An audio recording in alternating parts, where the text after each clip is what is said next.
Yeah! Oh my god! He did it! He's doing it! No! Well, he's a level 2 Pidgey, though, so he won't be that bad, right? Squirtle. Holy shit, Squirtle. Squirtle!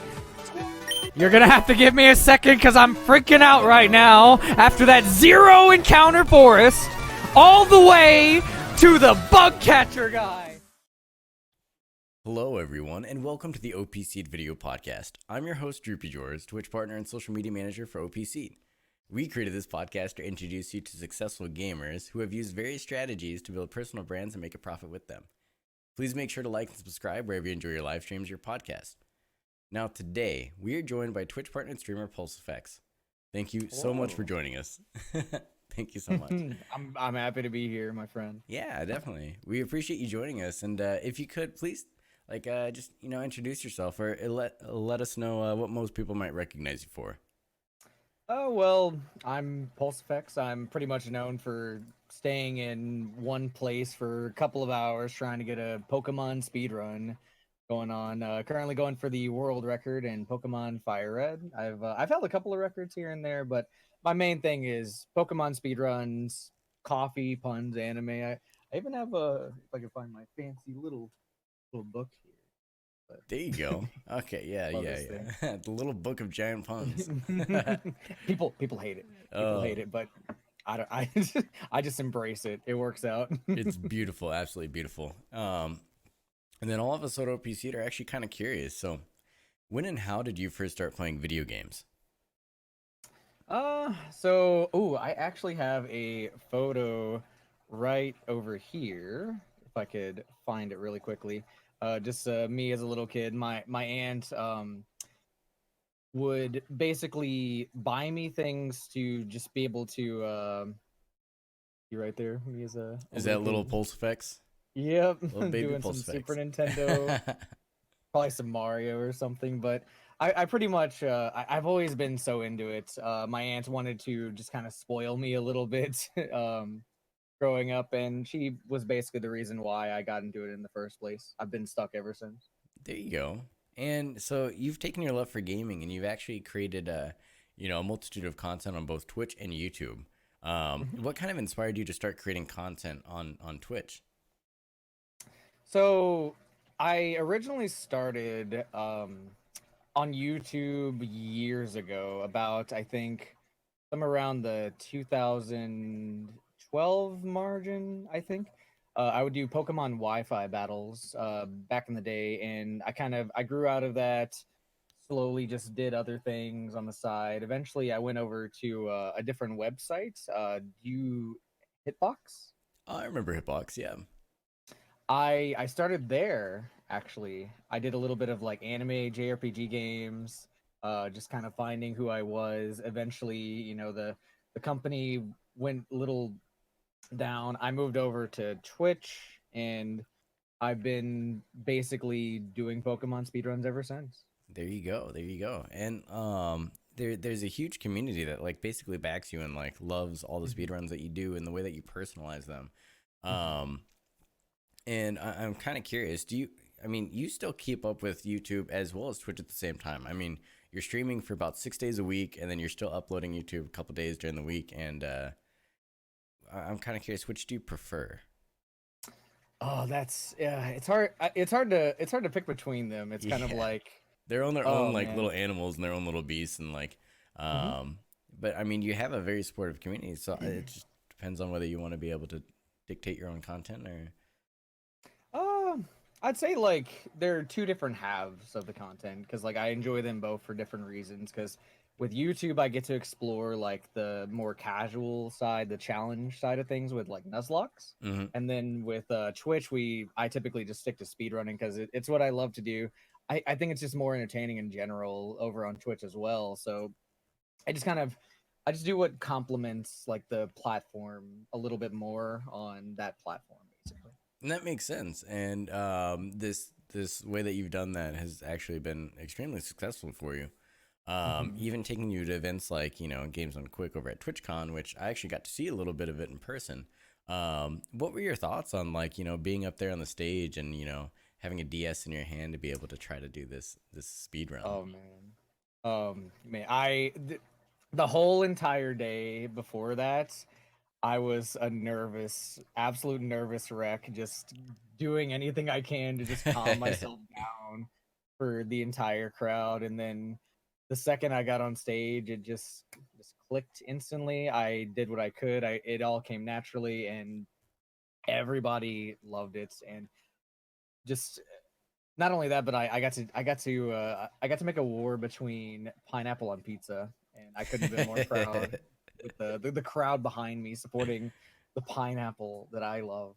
Oh man, we won't go there. Okay, but it must have been amazing to be on stage and you're speed running and you have some of your favorite people behind you on the couch like hanging out with you as you're doing the speed run. And if you could tell me a little bit more about that, I mean, so some of the people that run their couch are also part of the stream team that you're on called the Elite Four. How did you get involved in that? Just making them as a friend, or getting them Even on starting to create content with them as like kind of like an official, you guys are going to create content together for these different challenges.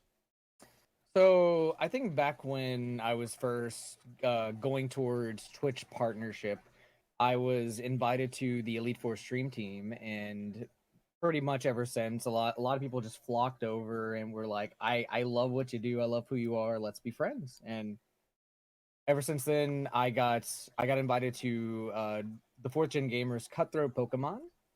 Got an opportunity with him that really helped us bond so much. The whole crew, the Just Play Pokemon, Fourth Gen Gamer, Steph of Anime, Galactic Elliot, some of the best friends you'll ever meet in your life, and they've stuck with me ever since. They support me no matter what, just thick and thin, outside of content and inside of content.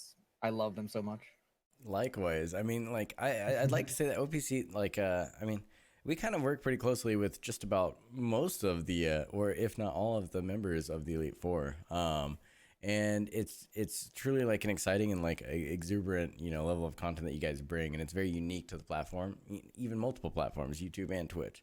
And I mean, it's been extremely successful for just about everybody on it, but you alluded to going for like Twitch partnership and like really helping your stream grow and things like that. How long ago was that when you were really trying to, I guess, go for Twitch partnership or have this replace like a traditional job? So I'm not gonna lie, I got a little lucky with my situation to where I was able to build up.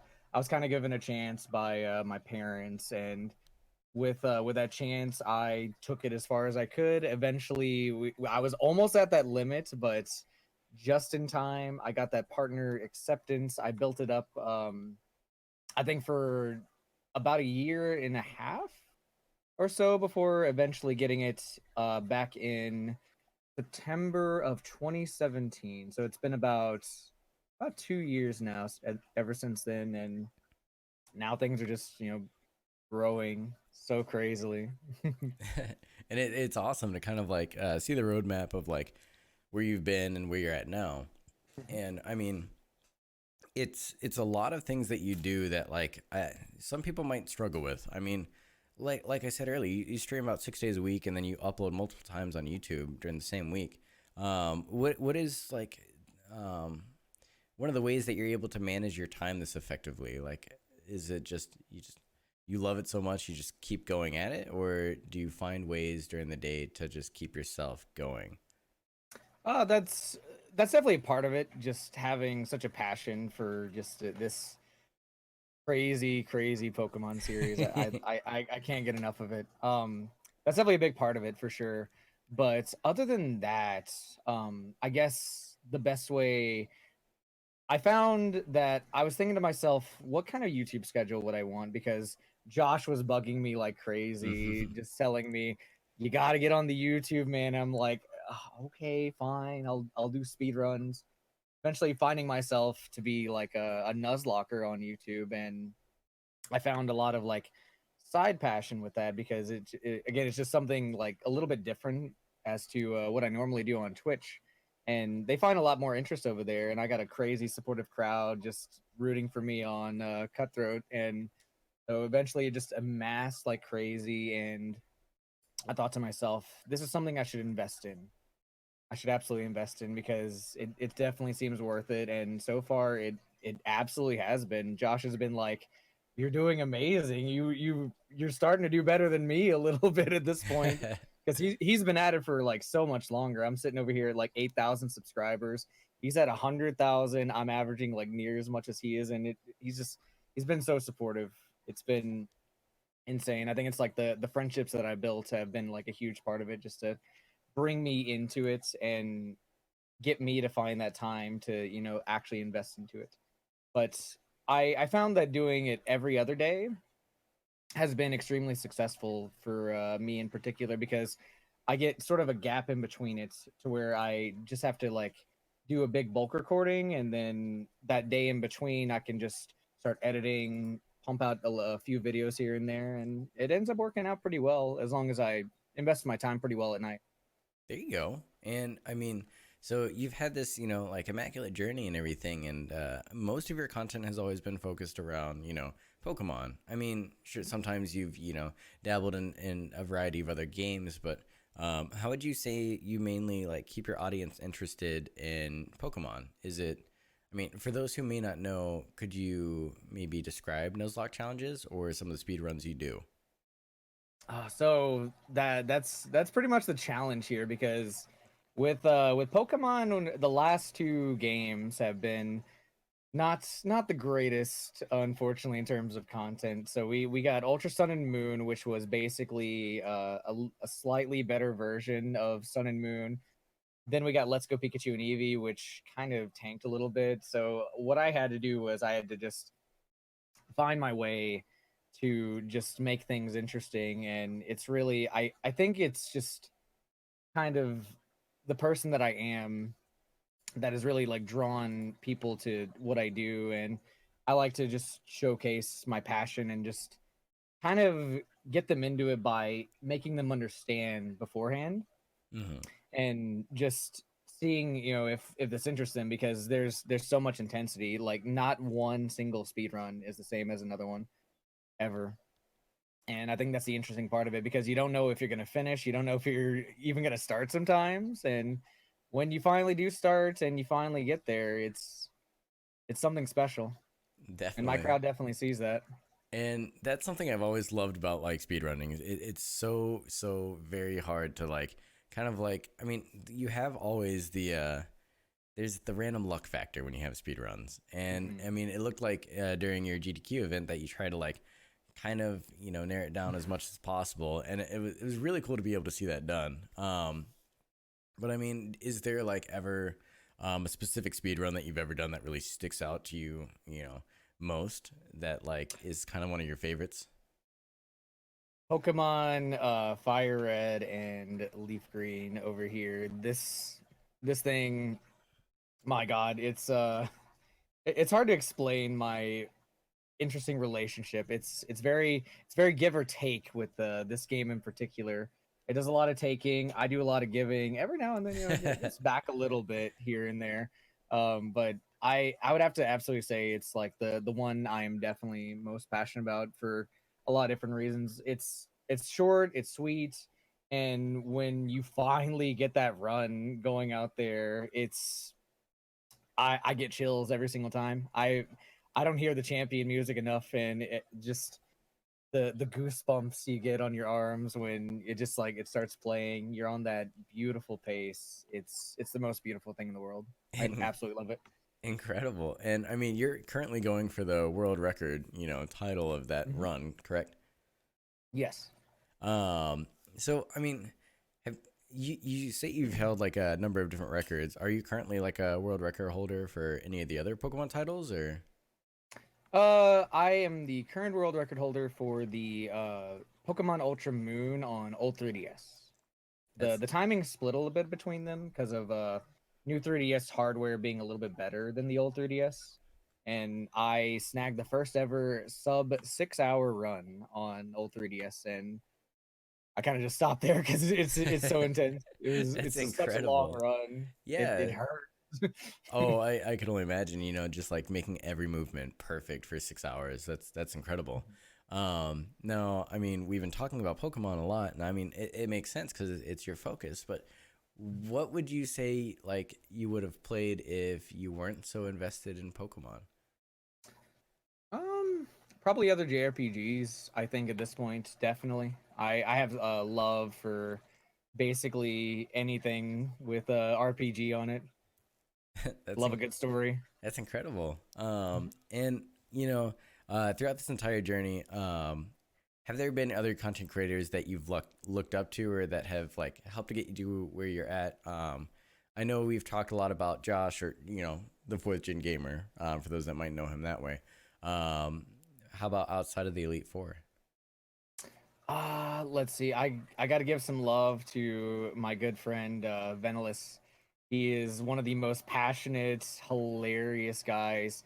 We actually started off on Hitbox together, and Really? kind of, and we pretty much moved on from there. And that man blew up. He went from holding, like, from getting Switch partnership to now averaging somewhere around like 500 to 1,000 people at once, and he's one of the best friends I could ever ask for. He is a man that I could like just never. I don't have to talk to him to know that he is just like always there for me. He's just such a great guy. I love his charisma, That's who he is. incredible. And Mhm. I mean, you have certain, traits of, very charismatic traits and things about you that like really draws people together when you're doing your speed runs. But what would you say is maybe like, the trait that really helps you stay most successful in this field? Can I say coffee maybe? Yeah, I mean, coffee helps so much, even if it's coffee. It's one of those things where like, I mean, even if I'm doing a podcast like now, I mean, maybe we both, messaged each other and said that we were both, grabbing a cup of coffee before we did this. It helps so Mhm. much. I can Uh, feel the bonding across the screen. easy, easy. um, but I mean, talking about like switching between like, Hitbox to Twitch, there's kind of been that question going around recently where, I mean, people are going between Mixer, YouTube gaming, or even Facebook gaming, and people kind of like wonder, is it the platform that makes a streamer? Is it streamers that make the platform? Definitely the streamers that make the platform. If it wasn't for the beautiful faces here on Twitch or over on Mixer or any other place, it would not have nearly as much passion as it does now. I'm gonna have to agree with that like wholeheartedly. And I mean, streaming has been a big part of like all of our lives here at OPC, or even my own personal life. But what's your opinion on like the current state of streaming as a profession? Oh man, it's hard it's hard to make that journey. I think as long as you take the right steps to get there, you can be successful as long as you believe in what you do and don't undersell yourself, work hard and push as much as you can. And I mean, I mean, do you think it's just like the work ethic of like content creators, to be able to, take the right steps and get up there? Or do you feel like you have some advice for people like really, really trying to become a streamer? I would say basically don't rush it. Your first step as a streamer is going to be finding out who you are and having the community that you want to build find out who you are as well and find passion in, again, who you are basically. And I think as long as you don't set your goals too high from the get-go, you'll do really well. Definitely do really well. Just have passion for what you do.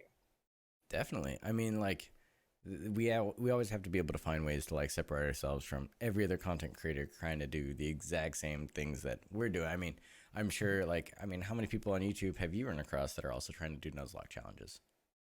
Oh, basically all of them. Or even like speed runs on Twitch. Like I'm sure there's more so like friendly competition. I'd feel. I mean, like, how do you feel about like the Pokemon community? Do you feel like it's more welcoming to creators, or do you feel like it can kind of be competitive at points? So I would actually say that the casual Pokemon community is a very different thing from the speedrunning Pokemon community. I would say they're definitely both very welcoming. There's quite a bit of competition, more so on the speedrunning side for sure. But for the casual side, some of the most friendliest people I've ever met in my life. Absolutely love them. I'd say it just depends on what you're into for the most part, and you'll definitely find it. Awesome. And I mean, I'm kind of curious because how many years have you actually been streaming?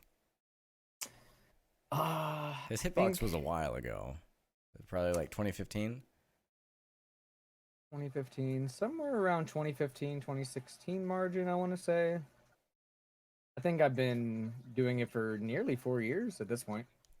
That's incredible. And on like an average week, how much time do you think that you dedicate to either making your videos or streaming? Because I mean, like, oh man, 6 days a week, even just streaming is daunting to a lot of people. Oh, that's a hard one to narrow down because I think I've wrapped myself so much in the Twitch and YouTube atmosphere that like I would probably say anywhere from maybe like 12 hours a day, even potentially sometimes. It depends, it very much depends. And I mean, like, outside of the 12 hours that you're either supporting your friends on Twitch, streaming, or making your videos, I mean, in your downtime, do you play more games, like, or do you kind of like tackle everything else that we're supposed to be doing, in our lives? I find that Twitch is one of my favorite ways to wind down.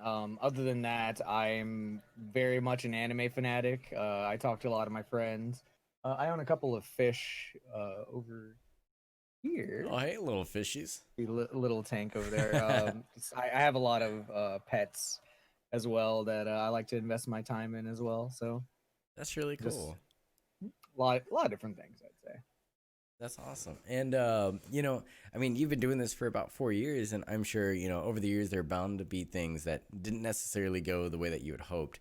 What would you say was like one of your, biggest learning experiences that you've encountered, trying to, go for streaming? Definitely the path to partnership, I would say.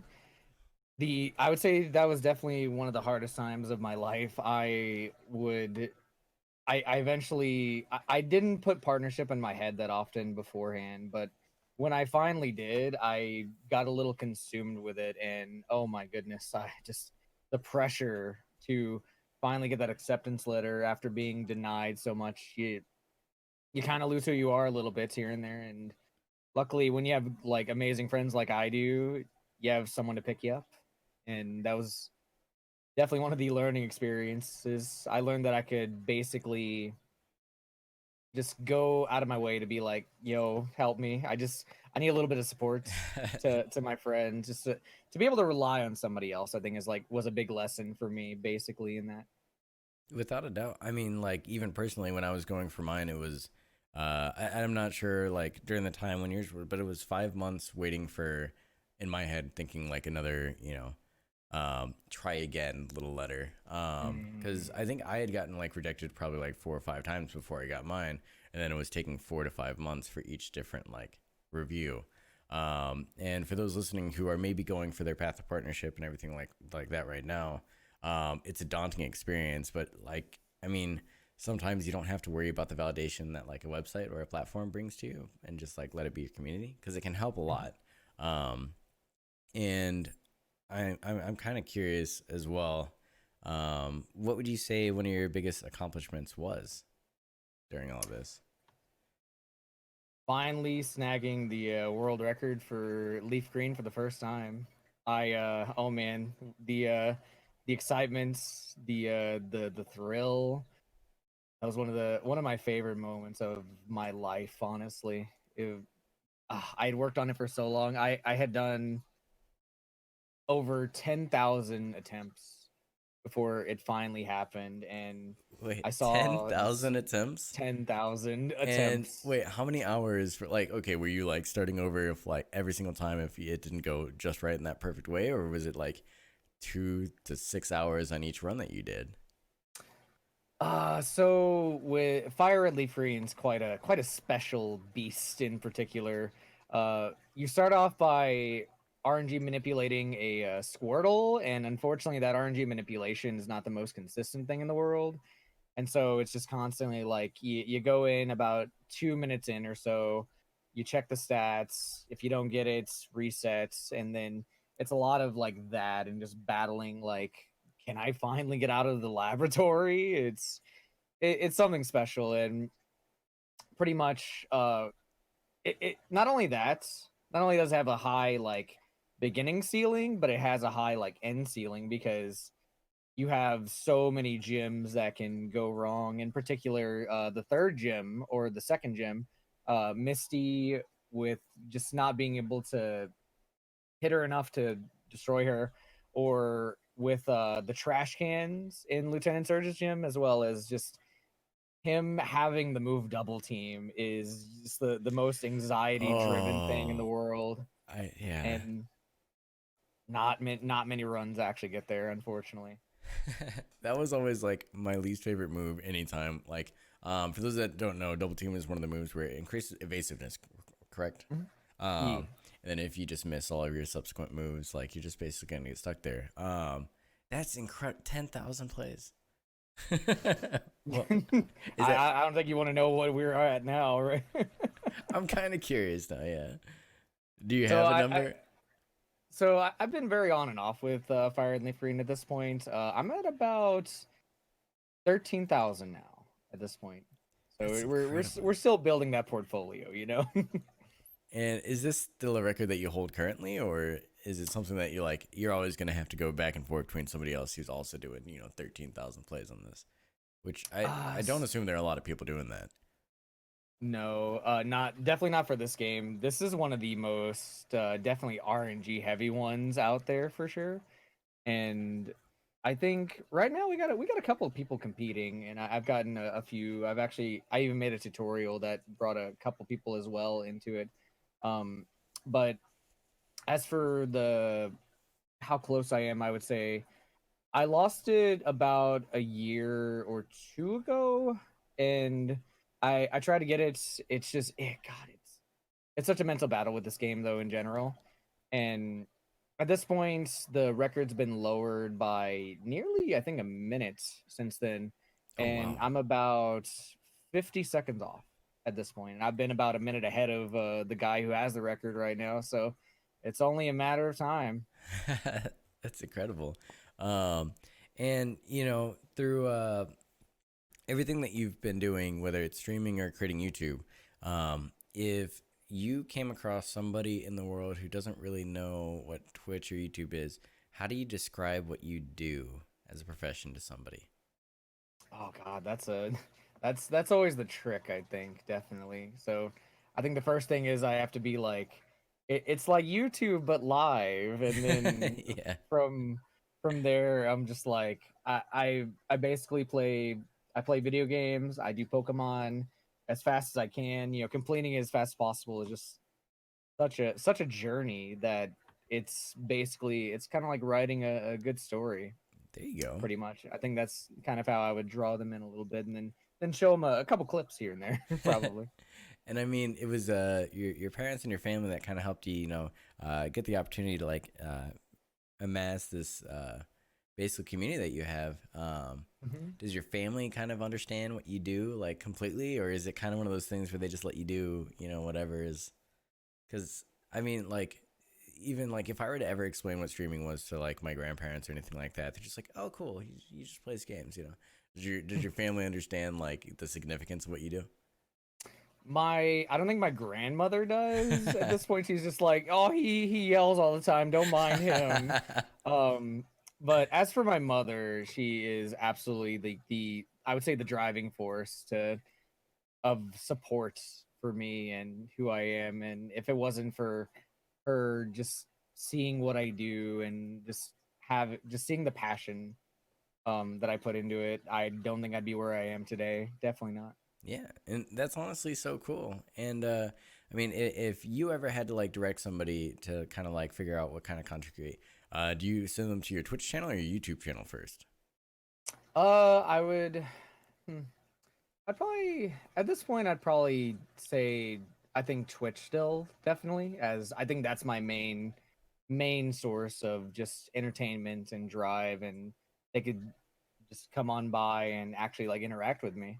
There you go. And all of us at OPC, we're always kind of curious. And I mean, like, outside of your OPC, what would you say your favorite peripheral is that has kind of helped you get to where you're at? Like, just a tool that you've been able to use for content creation. Can I say coffee again? All right. How many cups of coffee do you drink on a day? Oh God, I lose track. I lose track of it so often. I would actually say like 3 to 5 if we're being honest. I like to inflate the number a little bit to my crowd, just be like, all right, I'm on my 27th, and be like, when someone asks, I'm like, yeah, 28th. Easy peasy. That's fantastic. But yeah, it's been an absolute pleasure, having you on the OPC video podcast and kind of learning more about what you do and just how you're able to manage all this. Like, you're doing so many things at the same time that would seem daunting to, just about anybody. I mean, even YouTube on its own and streaming on its own are completely, it's bewildering to like kind of jump into this beast. And for you to be able to be successful on both ends of it is really fantastic. So it's really cool to be able to kind of hear how you balance it and why your passion is, as incredible as it is. So it's been a pleasure. I think if you love it enough, you're definitely going to find time for your passions. And I think that's again the most beautiful thing about Twitch. You find who you are, and you get to express that so much more to the world. And it's what I love about it. It's absolutely what I love about it. Incredible. Well, thank you so much, PulseEffects. I really, really appreciate it. Thanks for having me. All right. It's been awesome. Have an amazing day. You too.